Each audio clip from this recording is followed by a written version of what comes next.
Welcome in, everyone. This is another edition of the Full-Time Roundup podcast. I'm your host, Daniel Brackett. Joined alongside me today, back, a long-awaited return, Danny Brams. It's the two Dannys, Danny squared. You know, we had you on for the MLS preview. Now we're going to have you on for the MLS review as well as MLS playoff preview. Danny, Decision Day was this weekend. Did you enjoy it?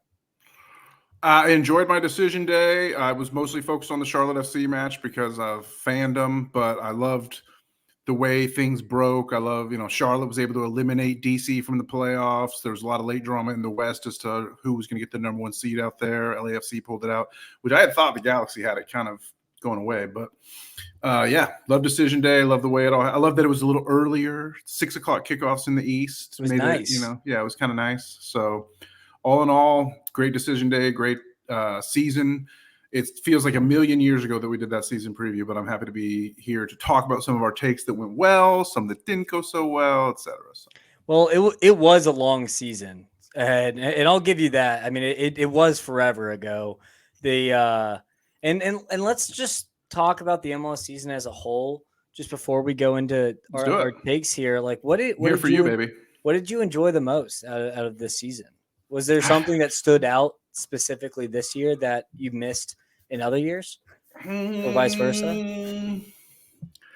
I don't know. I mean, I, at the risk of just sounding like a total myopic homer for the second answer of a question in a row, I just really enjoyed a much stronger Charlotte FC team. The team was, finished fifth in the East. Then they've been picked to be last in the East by a lot of people. It was the highest finish the club ever had.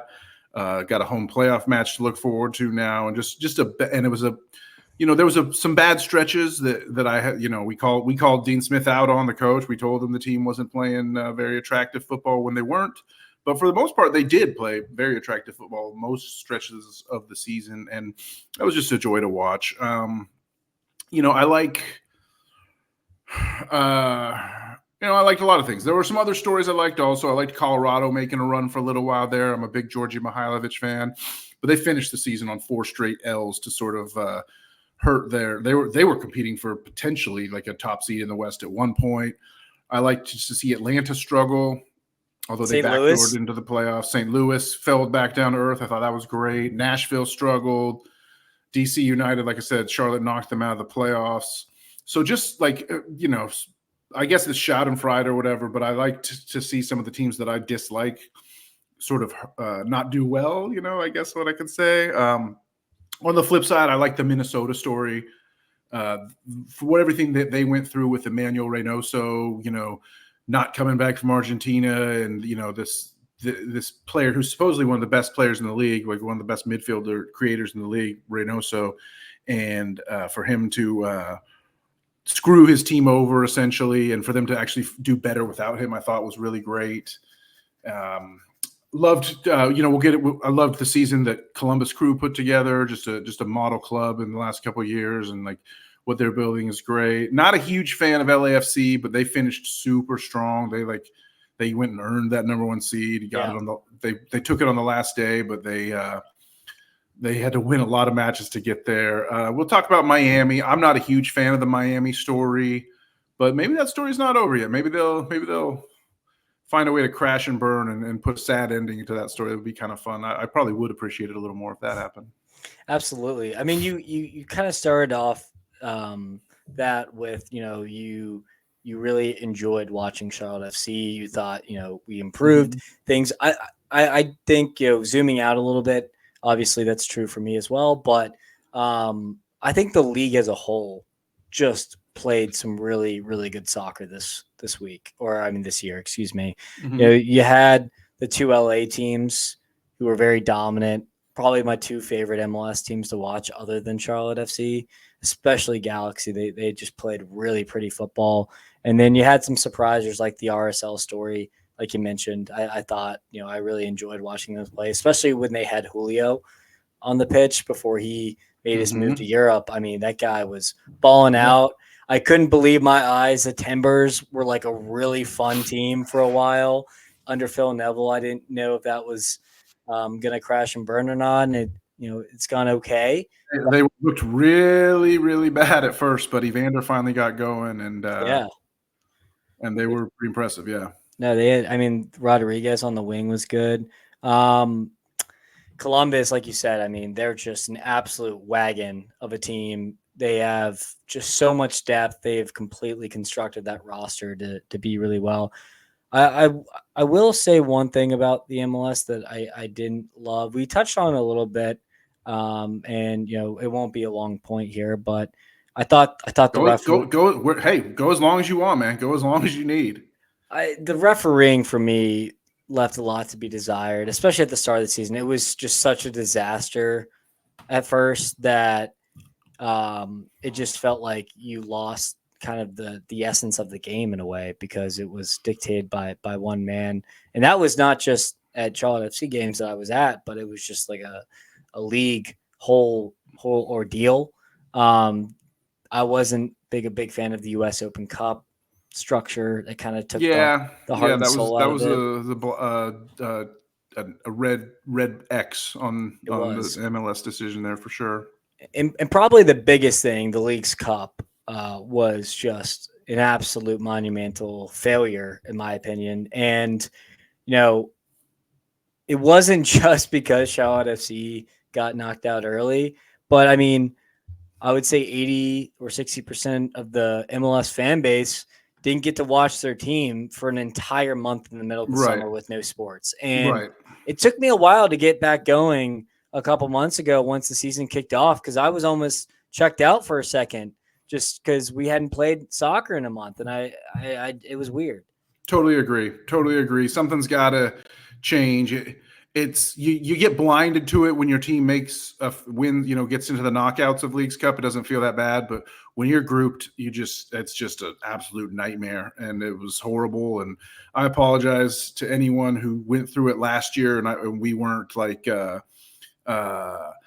understanding enough of what they'd suffered because I hate to be that person that like. It's not bad until it affects me directly, but in this case, it did take that like direct experience of seeing how bad it was to just realize that this is not a good format for a vast majority of teams and fans, especially. And it should always be all about the fans. So when you're taking that many fans off and making it so that the fans can't really get into the season and lose all that steam and momentum in the heart of the season like that, I agree. Something's got to change. Hopefully it will.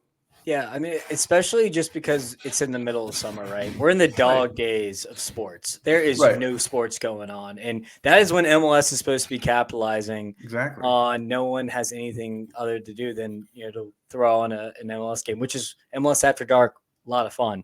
So that kind of bummed me out a little bit. And, you pile on Charlotte FC's awful start after the break. It made it even worse. And we went through that 4-game stretch. Thankfully, we've ended the season on a high note. So I'm super bought in and ready for the playoffs. But yeah, those were just the 3 things of my complaints. I've never been a big fan of Garber, but I thought he's done a good job with the whole Messi experiment and you're still seeing dominant teams other than Miami, which I'd like to see with the LA teams and Columbus as well. My last little air of grievances, and we've talked about this in group chats, is the playoff picture. It's long, it's a slog, and I feel like it's going to be stretched out a little bit too long, in my opinion. Yeah, it will for sure. It starts. We're recording this right before the wild card matches start tomorrow night. So we're recording this on the Monday night. Wild card matches start on Tuesday, and we'll start to get the picture of who's advancing out of those 8-9 slots. But it's rough, man. There's another international. So we do the first round takes a week and a half or so, and then there's another international break before we get to like more games, and it's going to be like it's mid-October and it's going to be late November before we're finally through this thing and have a champion of the league, which I'm glad for more games. I do like the fact that the best of 3 series in the first round gives each team a chance to host. Obviously Charlotte wouldn't be hosting if that wasn't the case, so I'm pretty happy about that. I can't complain, but I can definitely commiserate and just kind of whine, if nothing else, about just how long it's going to take. Because I hopefully Charlotte FC upsets a few teams and is playing deep into those playoffs. But even if not, I'll be watching them. But it's going to take a while to get there to the grand finale. No, without a doubt. And I just wish that the players just didn't report to international duty, and because it's so meaningless. These games aren't even like qualifiers or anything, so it's not like they're missing international games. So I wish they could just say, hey, teams are playing. It's up to the players if they want to travel or not. Right. It doesn't really put the players in a good position. So there's never a good fix there.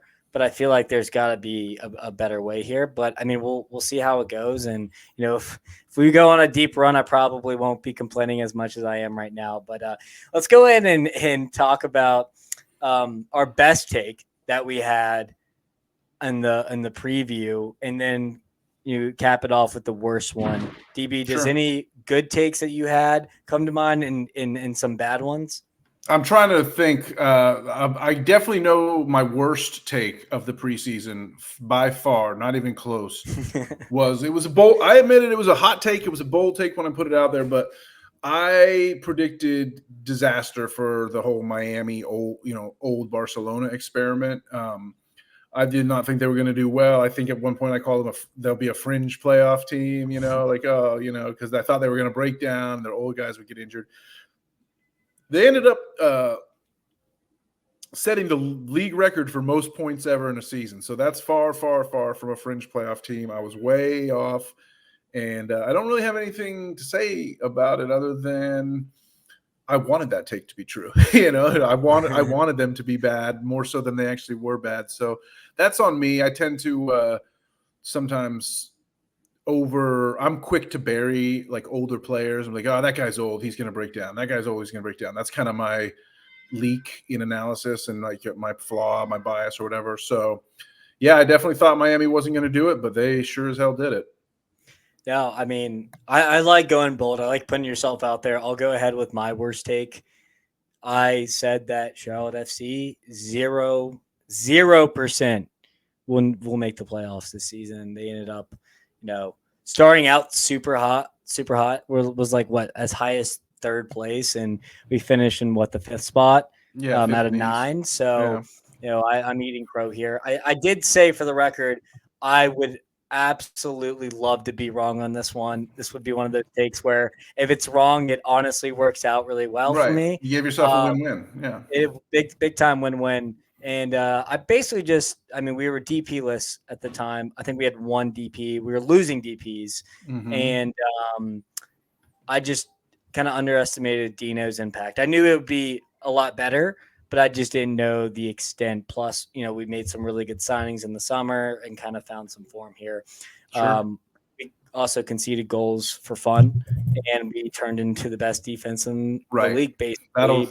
That'll change your fortunes. Yeah, so that was my bad take. I also said the Revolution might have a good year, and they sucked really badly. And Caleb Porter would be a good coach, and he also sucked pretty badly. So, you can't win them all, DB. It is what it is. We took our shots. We fell a little bit short, but we're still here, and I don't think anyone cares anyways. I mean, hopefully, it's fun to always make predictions, obviously, but if I was really good at predictions, I would be gambling and making money on those predictions. But I think hopefully the reason people are listening to this show and enjoying the commentary and finding some insight is we're definitely better at responding to what actually happens and giving good, insightful thoughts and interesting, entertaining takes on what we know, what everyone knows has happened. So if the predictions didn't work out, I'm fine with it as long as people are having fun listening and able to enjoy, some analysis of things that actually did happen in real life.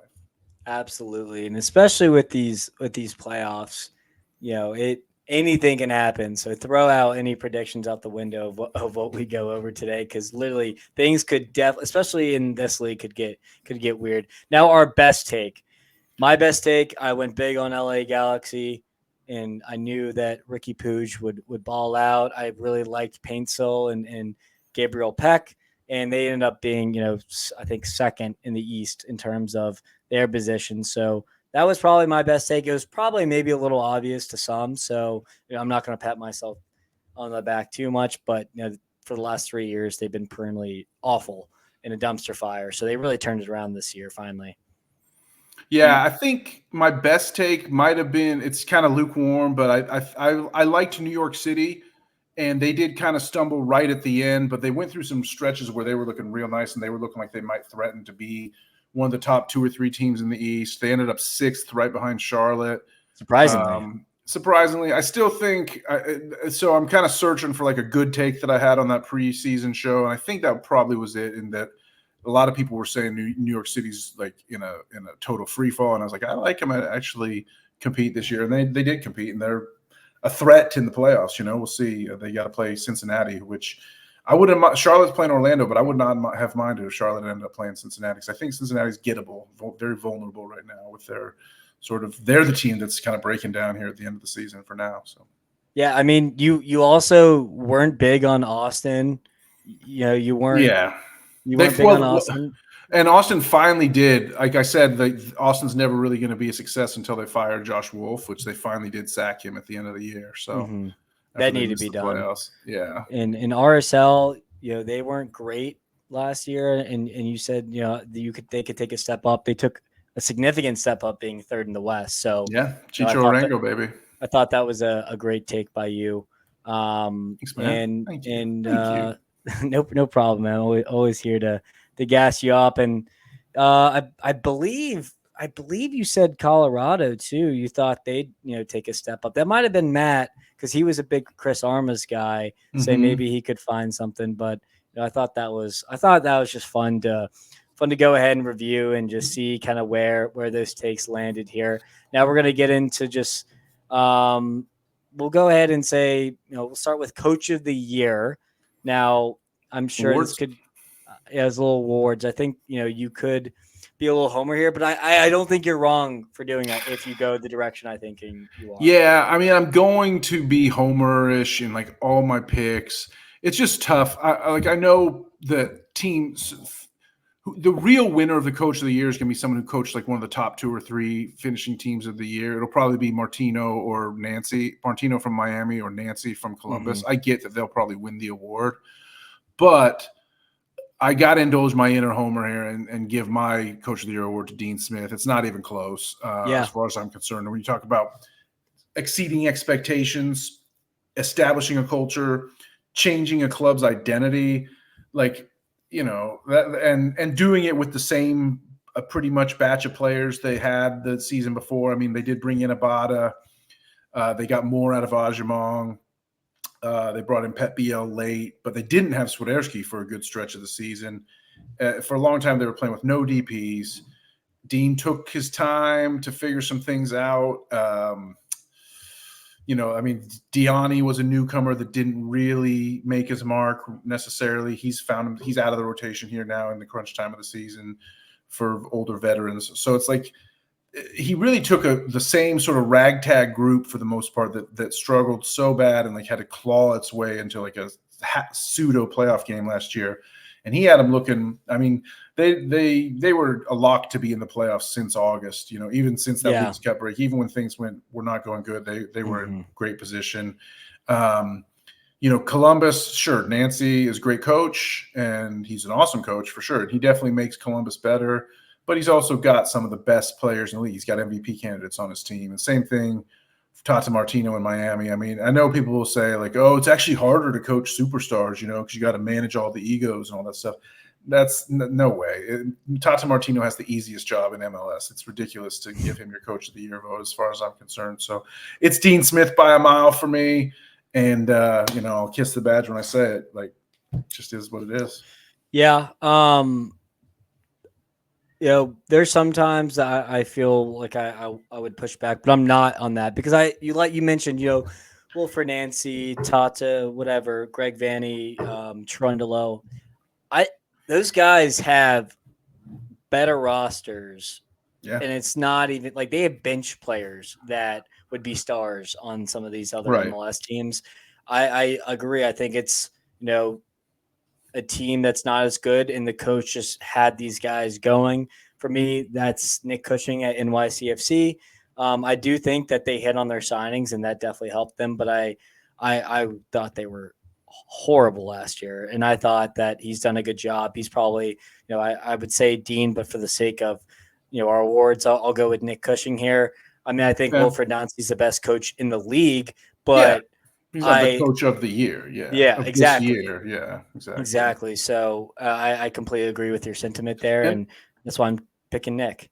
I'll shout out an honorable mention to Eric Ramsey, Minnesota coach. He came in right. He was hired right at the start of the season. He had to deal with the Reynoso thing. He has Minnesota playing some of its best ball, much like Dean Smith has Charlotte playing its best right here at the end of the season. Same for Minnesota. Same for Stevie Cherundolo at the LAFC, and even Tata has his team on a nice win streak entering the playoffs. But I got to go with Dean, and I just have more respect for exceeding expectations when it comes to a Coach of the Year award, rather than fulfilling them. So I completely agree. My honorable mention is Schwartz for the other New York team, New York Red Bulls. He came in from a different league. Forsberg was out for a while there. Yeah, and he was really not much of a factor this season. He brought him with so much fanfare. Yeah, he started hot and then got hurt, and then they really struggled, but they were able to kind of find, they weren't so reliant on him. I thought they did good enough. They were a playoff team last year, so it's not like he inherited a bad squad. But I don't think their front office does many favors for Schwartz. I think they don't really go out and get big guys other than Forsberg. They depend a lot on youth. I think, and their style, their style. So it's just I don't know. I thought I thought he did a pretty good job for his first season in MLS. It takes some coaches, it takes a while to adjust, right? I feel like Dino had to adjust here, and you saw Charlotte almost transform over the season to kind of really put his stamp on it. And I think Sandra Schwartz had the same, I guess, evolvement. I don't even know what the word is. It's late. Evolution. Evolution. Jeez, gosh, it's been a long day, DB. I'm here for you. Let's see here. Most disappointing team. Whoa, most disappointing team. Probably Toronto, to be honest. I mean, I know they were always a mess. They never really got it together, but they spent a lot of money. They have Insigne and Bernardeschi. They could never make them work. They could never keep those guys happy. And I think that's your most disappointing team for sure. With maybe a shout out to Nashville, who was just horrible despite having, a former league MVP holding it down for them. And they had brought in Surridge as well, or Surridge, excuse me. But for me, Toronto's the most disappointing because they were just always a mess. And they have two world-class Italian talents that should have been able to achieve much more. I like both of those shouts. Nashville, too. I think, Hani Mukhtar was a stud last year, and I think Surge is a good striker. I can't believe. Yeah, they crushed Charlotte at home once, and they completely played us off the pitch, and I was surprised how bad they did. I'm going to say St. Louis and Philly, respectively. St. Louis, from the top to almost as bottom as you can get, just disaster. They fired their coach, no DPs. What happened? I kind of like how that take kind of settled here. So I think that for the West was an obvious one, and then for me, Philly, Jim Curtin, perennial playoff team. I think Philly still have a good team. They were devastated with injuries, playing a lot of games in the Champions League and everything like that, but. You expect they gave him an extension too at the start of the season, I believe. And he they didn't make the playoffs, especially with such a good young core and some stars there. So they got better after Leagues Cup when they got a little healthier, but I was just overall pretty disappointed with their season. I feel them as a dark horse most years, to be honest. They did get on a midsummer hot streak, but they just have too much talent to not be in the playoffs. When you talk about Kai Wagner, Quinn Sullivan, those are guys that should be those should be anchors on a playoff team, and they just couldn't quite pull it off. Absolutely. And I don't know what happened there. I really don't know what happened. I got to admit, because I think it was just kind of bad form, and it was just kind of it was one of those we'll right the ship. Oh, we'll right the ship. Eventually things will be fine. But then that goes on week after week after week, and somehow all of a sudden it's the end of the season and you're not fine. And it's like, oh wait, what happened? We were supposed to right the ship here, you know. So Yeah, there was a point where I think early in the season, and they literally like a lot of their senior players were injured, and you saw Jim Curtin start depending on Quinn Sullivan, Jack McGlynn, like all these youngsters started to consistently make their Right. way into the lineup. And I think with the youngsters that has growing pains. And so I just feel like those guys, those youngsters kind of found their feet eventually.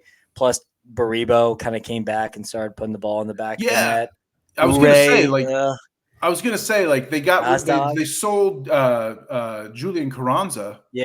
So it's like maybe that's where they went wrong. Maybe they shouldn't have sold him. But Baribo was producing, you know. So Yeah, he it's, was. and so it's almost he's not as good as Carranza, but he was producing and he was getting goals. So and they got Gazdag and yeah, both Sullivan boys, like they definitely should have been better. And Kai Wagner, like, just serves up one of the best free kicks in the league still. So it's just, yeah, I like the case for them as most disappointing for sure. Absolutely. Now we'll do most disappointing player. Oh man, I kind of want to double down and just give that my most disappointing to Bernadeschi, because he just should be so much better, right? Like he should be like one of the best players in the league, but he's got such an attitude problem. But I'm going to have some fun with this one, and I'm going to give it to everybody's favorite softie, Carlos Heel. You know, like this guy. I mean, I realize you can't keep it up forever, and he had, you know, some injury problems a little bit, but you know, he put up some numbers, but he couldn't elevate his team. So I think finally it showed the weakness of like relying on just only one player and having a shit team built all around him. I'm looking up, 7 goals. That's 5 assists. That's not the kind of numbers we're counting on from Carlos. So I don't like the guy. I think he's kind of whiny, and I think we're finally starting to see his era of MLS dominance is about ready to come to an end. I think it's over for him, and it kind of at the bottom fell out sooner than many people would have expected. So sorry, Carlos. Yeah, that's a tough one as a guy who I've seen just be absolute magic.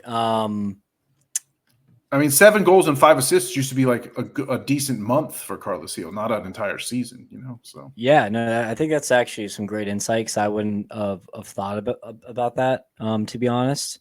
But I think that was good. I've been struggling because I was gonna say Hugo Kuipers for Chicago came in from the Belgian league. Yeah. I actually thought I called him out as being a really good player that could elevate Chicago and they could go on a run with just all the additions they did.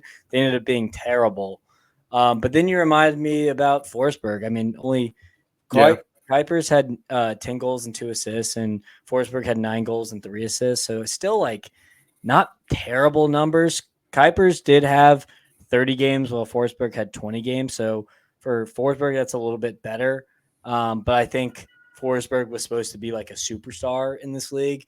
Yeah. And he didn't hit those. And Kuipers was supposed to be more of an elite striker. And I thought Kuiper's just a finisher. He was expected to be. Yeah. I was thinking like 15, 20 goals easy, and he only had 12. And on the other hand, you had like Musa in Dallas, who I was liking. He had like 15. Oh, Musa 20 was real goals. Nice. Yeah. So he was really good. He was kind of the guy I wanted like to candidate be. he's a candidate for newcomer of the year, I think. Exactly. So I think Hani Mukhtar is another candidate for a disappointing player. We talked about him on the last one, but even he had 8 goals and 8 assists, so he outdid my boy Carlos Heel in both those categories. So yeah. I'm happy to stick with Heel, even if some people might be surprised by that take. De La Vega too was trash for Seattle. He big bust. True, but he was like always hurt, right? Yeah, no, that's true. I just remember we were shouting that out. We thought that kid was going to be really good. But you mentioned newcomer of the year. Let's get into it. Who do you think?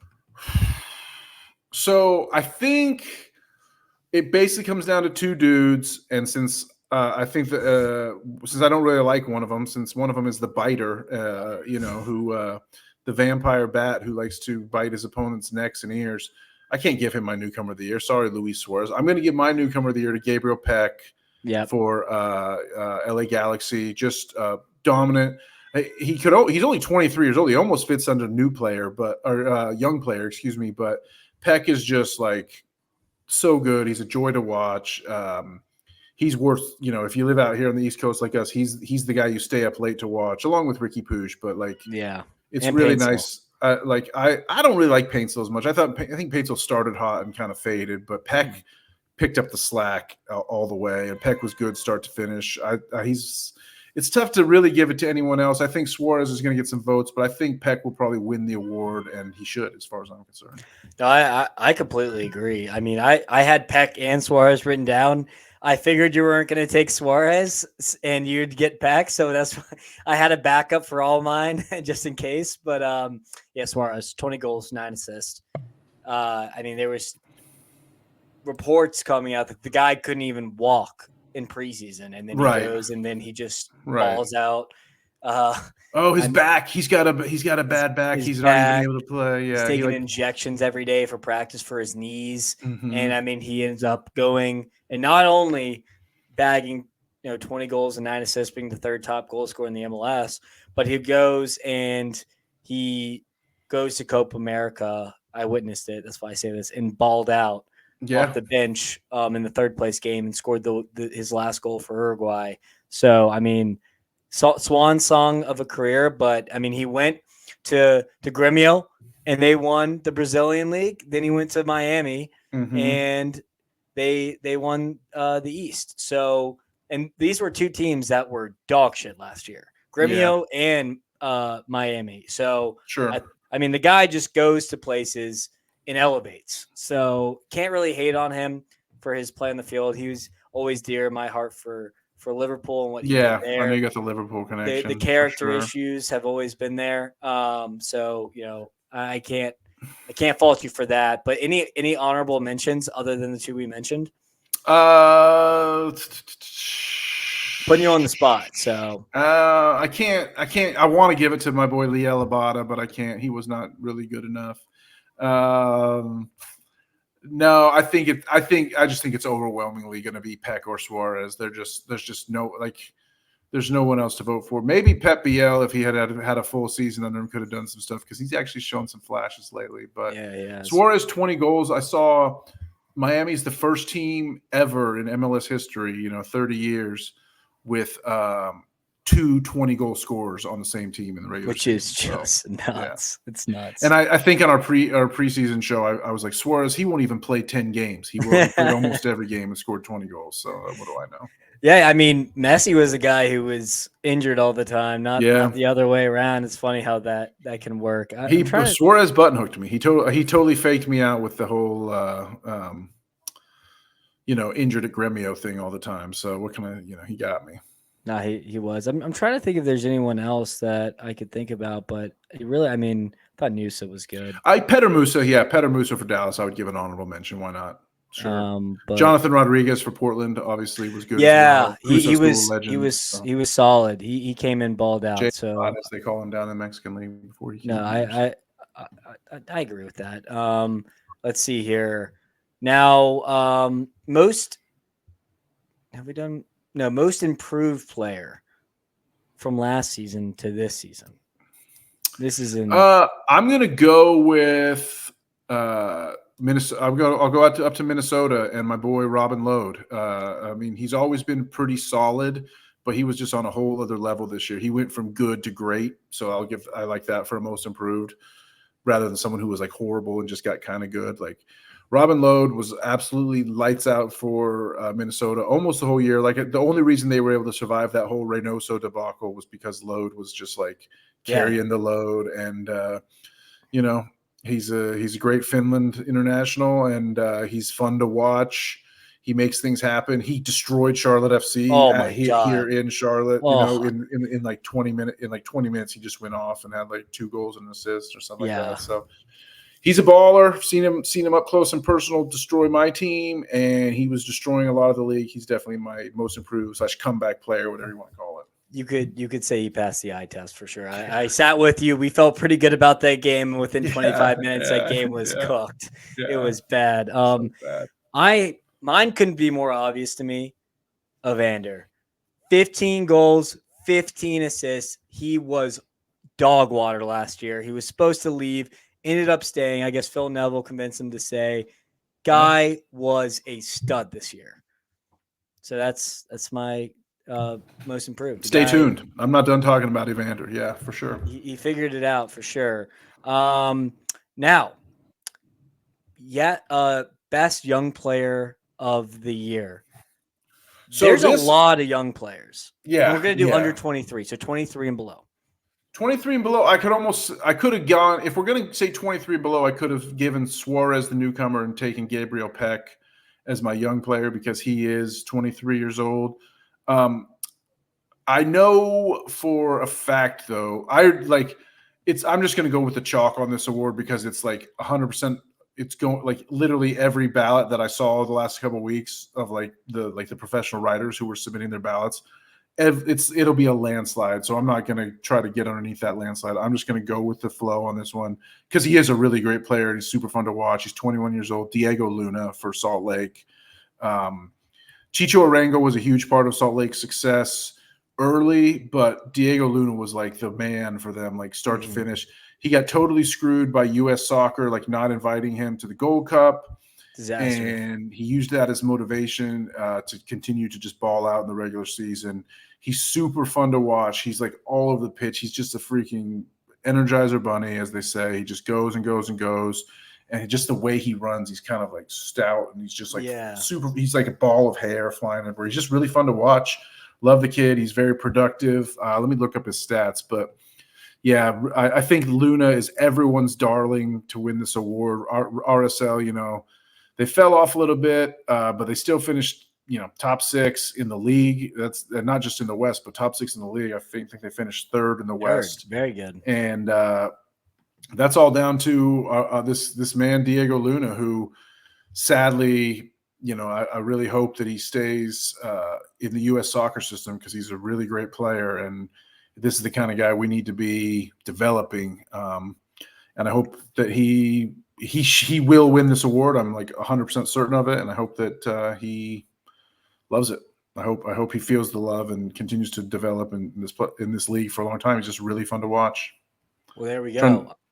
Let me look up 8 goals and 8 assists, which I said those were disappointing numbers for Mukhtar, but Diego's only 21 years old. He's coming into his own. So, and RSL is more of he's less of a one-man team than a Mukhtar or a heel. So, yeah, and playing on the wing, not even centrally. RSL had a ton of guys too. A lot of mouths to feed on that team. I'm really wrestling between 2 right now. DB, I've mentioned both of their names. I'm gonna go with Pat Angemon here, just a homer pick. And this is why, because I was debating between him and Jack McGlynn, because I thought Jack McGlynn this year is an elite player. Yeah. And he will follow the Aiden Morris kind of route and go to Europe and continue to ball out because Aiden Morris is a good player as well.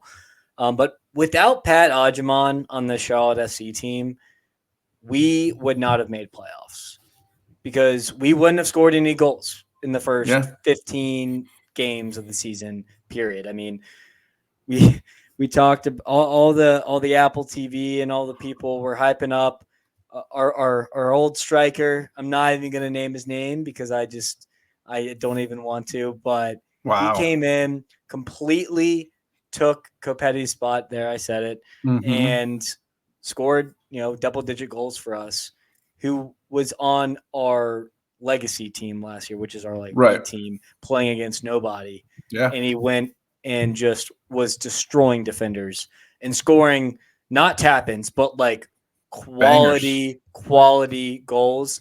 And as his confidence grew, he evolved as a player over the season, and I don't think he's done yet. And he started to get some national attention later in the year, and it should have been all year because this guy is an absolute stud. I love where your head's at. I can't fault the pick. but Jack McGlynn's my honorable mention. So Yeah. Can't. And Philly has those. That's another reason Philly's so disappointing is that they were just less than the sum of their parts because they have like great individuals like McGlynn, Quinn Sullivan, and they just couldn't get together. So yeah, but I love the homer pick on this case. I'm all for. I support it. Yeah, no. And then MVP. Let's hear it. You go first. So this was a late change for me. Almost Really? the entire season, I was like Cucho's the MVP. Cucho's the MVP, and he is great.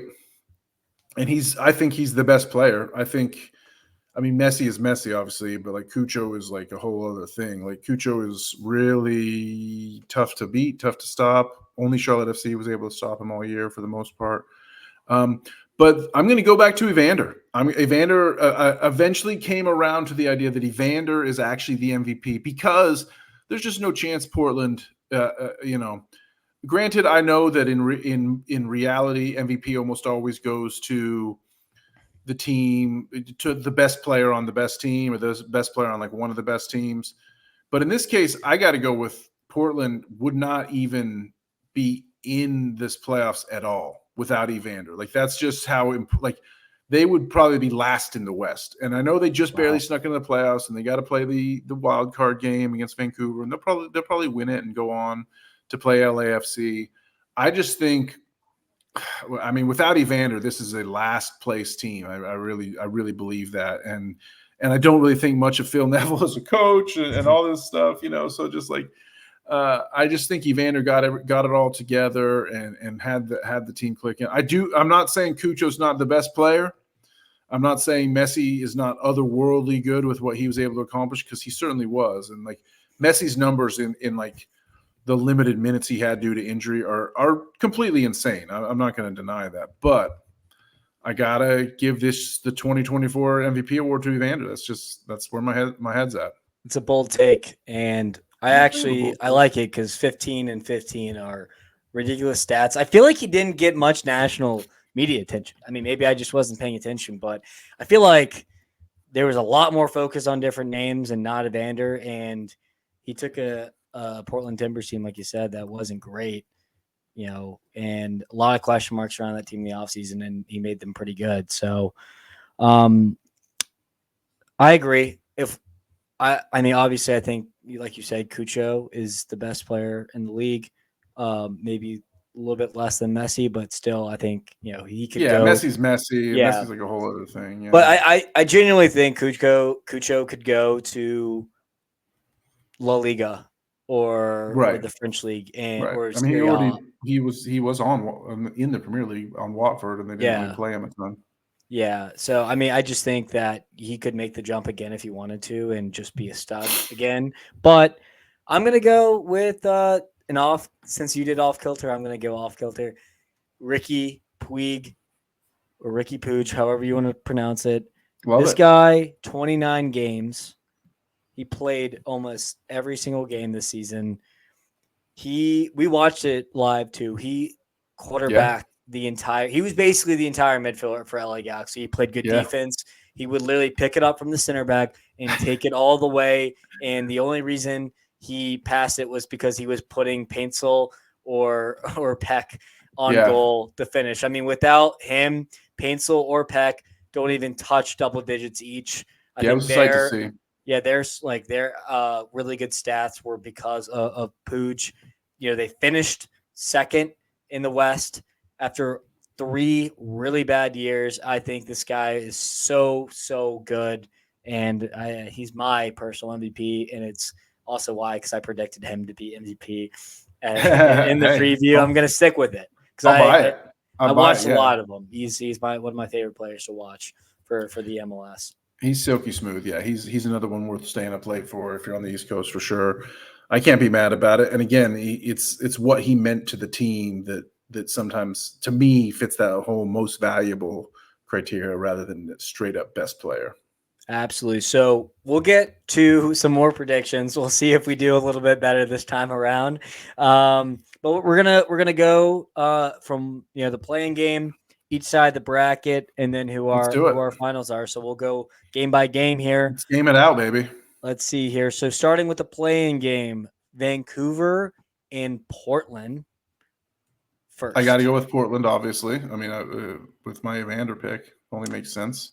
Yeah, I'm struggling with this one, man, because on the Are other you side, struggling, dog? you got Brian White and Gall. I like that team, but I do think Timbers are the better team. I don't like how they finished the season, but Sure. I feel But like Vancouver finished worse. yeah, Vancouver lost like 4 in a row to end the year. that is also true. I think that Evander and Rodriguez are going to get up for this game, and I'm going to go with the Timbers as well. On the other side, you have Montreal, Atlanta. Got to go with Montreal. Montreal's a much more complete team than Atlanta. I think Atlanta wins this one. I think that Marunchuk is going to just pull something out. I don't know. I feel like Atlanta are going to win this game, but it doesn't really matter because they're going to play Miami, and I think they're going to absolutely get smoked by Miami. So we'll start with the Eastern side. Miami and whoever for you it's Montreal, for me it's Atlanta. Mm-hmm. Miami. Are we going to both agree that Miami will win that game, or do you? Yeah, I think Miami handles probably, and it doesn't even take the third game for them. Yeah, They should easily move on to the second Miami, round. Yeah. Miami and 2 for sure. Orlando, Charlotte will play the winner here. How do you feel about this one as a fan? I said earlier I would have rather probably played Cincinnati than Orlando. Orlando's just finishing the season a little bit better, a little hotter, if you will. But I'm going to go with the homer pick. I'm going to pick Charlotte to beat Orlando. I think they can go down, play a defensively sound game in game 1 on the road. Hopefully, if need be, take that thing to penalties and win in PKs, and then come back and win game 2 and then sweep the leg. I think, and if they don't win game 1, I still think they're a decent shout to win game 3 if they can get there on the road. I think win your home. If Charlotte can win its home game, they can win 1 of 2 in Orlando. So that's what. Yeah, I'm gonna go Charlotte in 3. Another homer pick. Don't really care. I just really like how we're playing right now, and maybe I'm getting a little too high based off how we ended the season. But Right. I mean, we couldn't play worse against Orlando the last time we played them. Bad taste in our mouth, and we're finishing the season high. I think that these boys have a score to settle, and I'm going to go Charlotte in 3.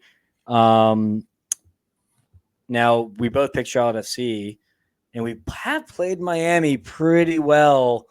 I guess the last game I think we still lost, but it was a closer game. Are you feeling confident about that game, or do you think Charlotte will or Miami will eventually beat us? I think I can't. Here's where my homerism has to take a back seat, because I think it would just be maybe no one respects my picks anyway, but no one would respect my picks if I picked Miami to lose to Charlotte, unless Charlotte gets some help, and I'm not trying to wish injuries on people, but without some injuries affecting the way things go, I don't see Charlotte beating Miami now. Unfortunately, I mean, we kept it close with them last time, but Messi should have had like 5 goals. I mean, Kalina was doing everything he could, so I'm going to pick Miami here. On the other side, the bracket for the East, no pun intended, Cincinnati, NYCFC. What do we think here?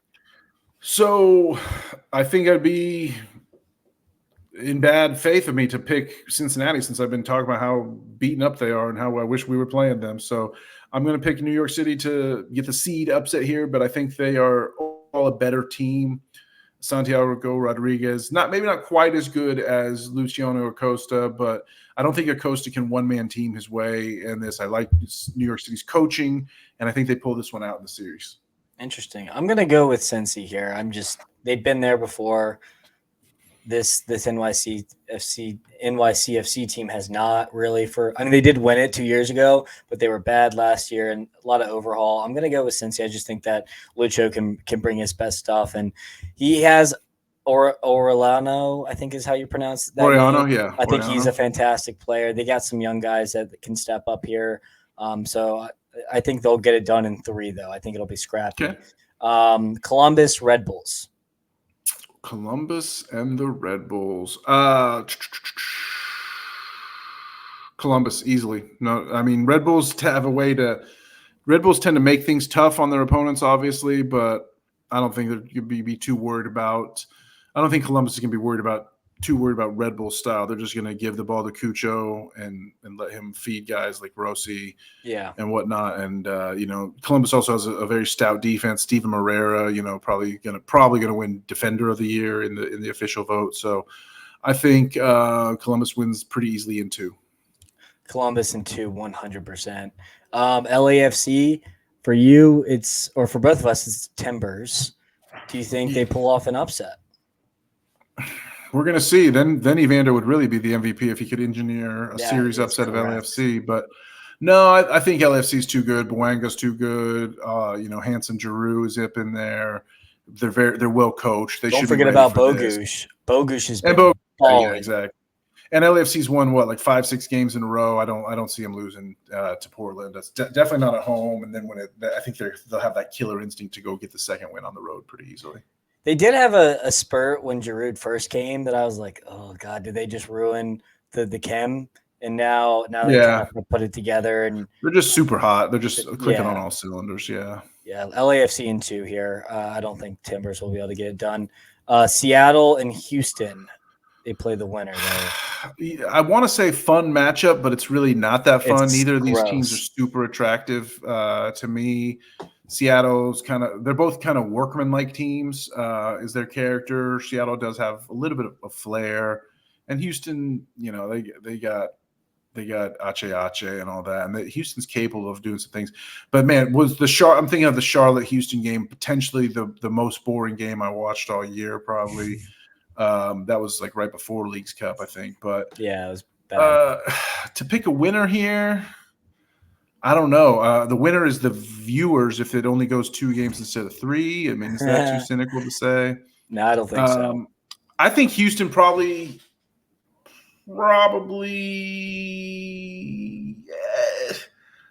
I think Houston can pull this off. Seattle's got the home field advantage, but I just think Houston has a little bit more cohesion. I think Seattle probably has slightly better individuals, but I think Houston's got the cohesion, and I think they pull out the win.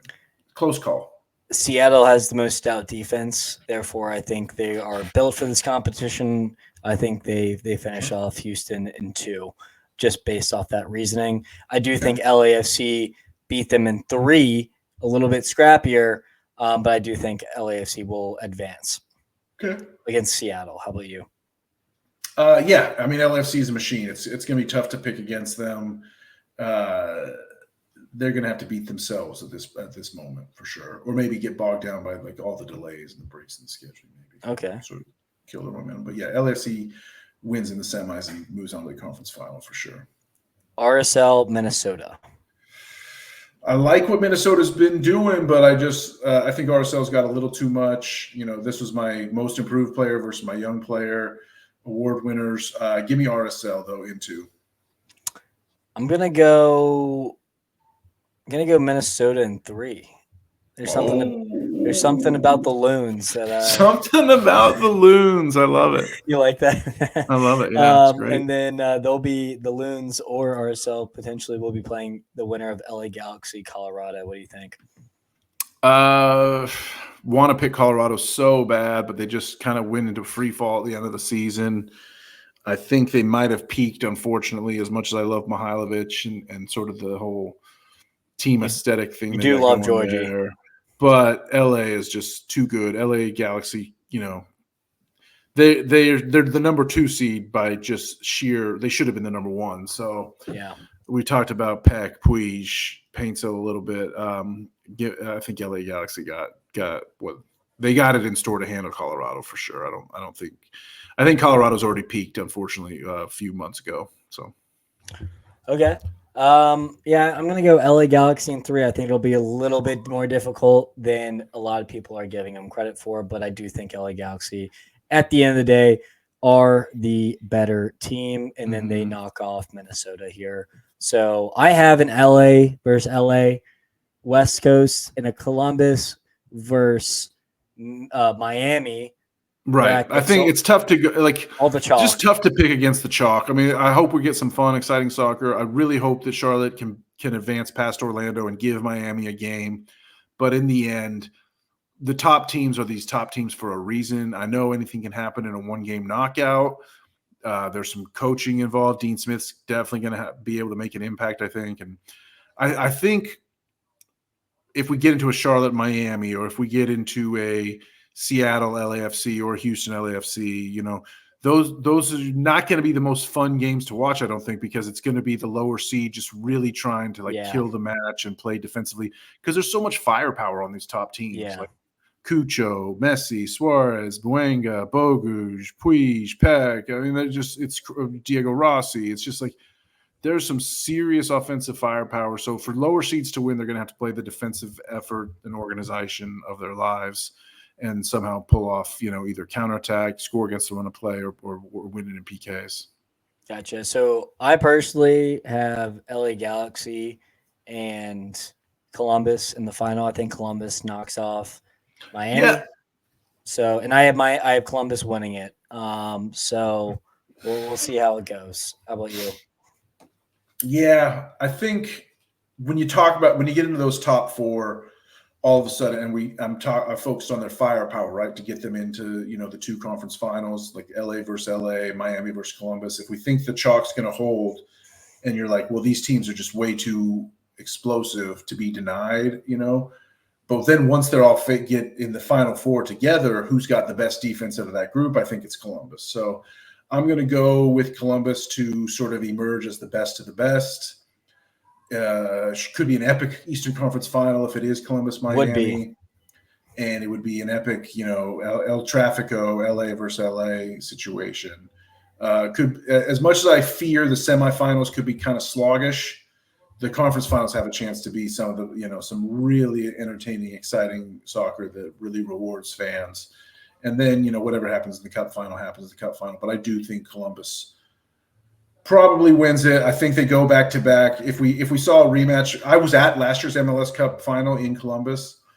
This year, if it's a rematch, LAFC versus Columbus, it would be in LA this time, right? I think, or no, actually, no, it would be in Columbus. Columbus, because they finished higher, they have a better record than LA. Yeah, they finished second in the Shield standings. So, yeah, I mean, I hate to see just a straight up repeat of last year's final, but it was a good match. So who knows? Yeah, I like the Crew to win it all though, again, and repeat. And Leagues Cup rematch, LAFC. Yeah, it just has the storylines. I mean, the best teams in MLS are just the best teams for a reason. I mean, that's the thing, and it's going to take some serious upsets to knock off the chalk here in this playoff situation.